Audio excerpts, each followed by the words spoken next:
Get that red hymnal out in front of you. If you would, please. And turn to hymn 764. 764.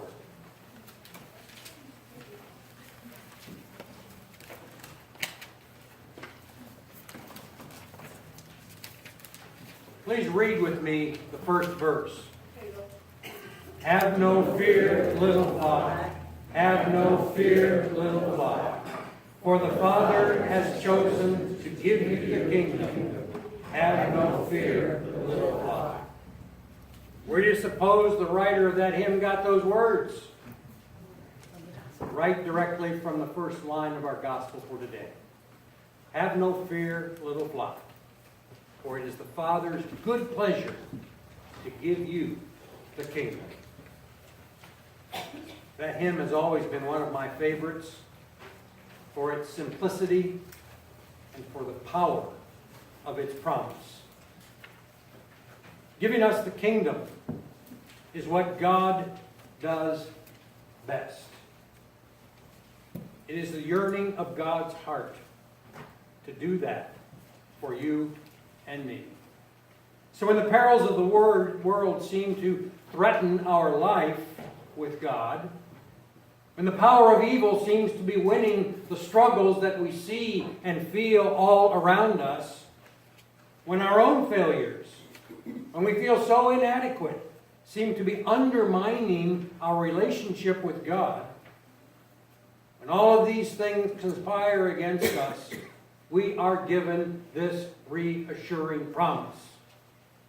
Have no fear, little flock, for it is God's good pleasure to give you the kingdom.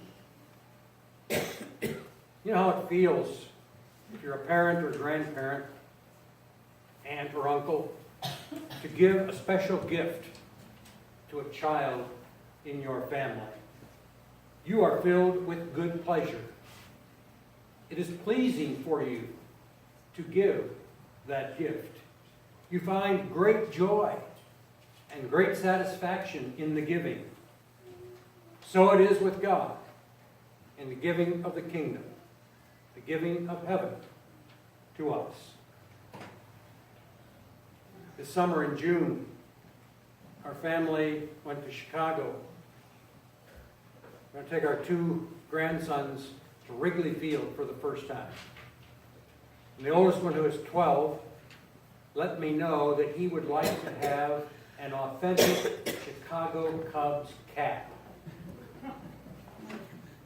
Not just any cap, but the real thing.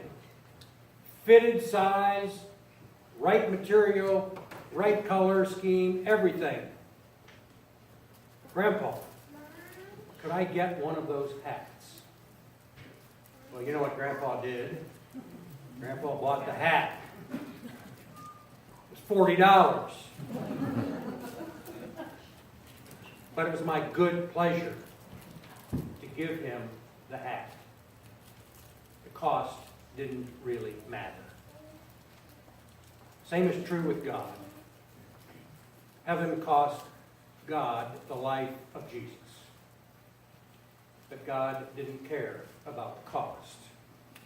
He willingly paid it so that you and I can have the gift. But right after hearing that we have the gift, we get some marching orders, so to speak. Jesus says, sell your possessions and give alms. You don't often hear the word alms in today's vernacular. But alms mean anything given gratuitously to relieve the poor.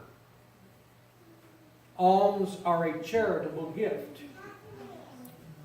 In the history of the church and up to today, alms would be classified by what we usually call our benevolence. Do you hear that word around here? Do you talk about benevolence? That which we give away for others. That portion of the total offering that we give for the sake of the world. I think it might be helpful. It might be a good thing for us in the whole church to refer to what we do when we pass the offering plates as a part of worship, to talk about it as being a reception of alms and mission support. Alms for the poor and mission support for the work and maintenance of the church. That terminology might make a difference in how we feel about that liturgical act of sacrificing some of ourselves through our offering. Jesus says, like he did last week, if you had the gospel or remembered from last week when he talked about those bigger barns, remember that? Today he says, get rid of everything that burdens you. Get rid of those possessions that get in the way of a right relationship with your God and your neighbor. Get rid of everything that is not of value to a life that sees the kingdom of heaven just off the horizon out there. Because if that kingdom, that heaven is in our view, it changes the way we are here and now. And then Jesus says something very significant. He says, for where your treasure is, there your heart will be also.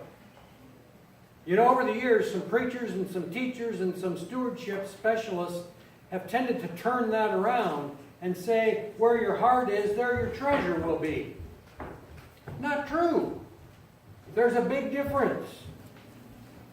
I think Jesus knew that we need to start with understanding where our treasure is, because he knows us as being so very human that our hearts are going to follow our treasure.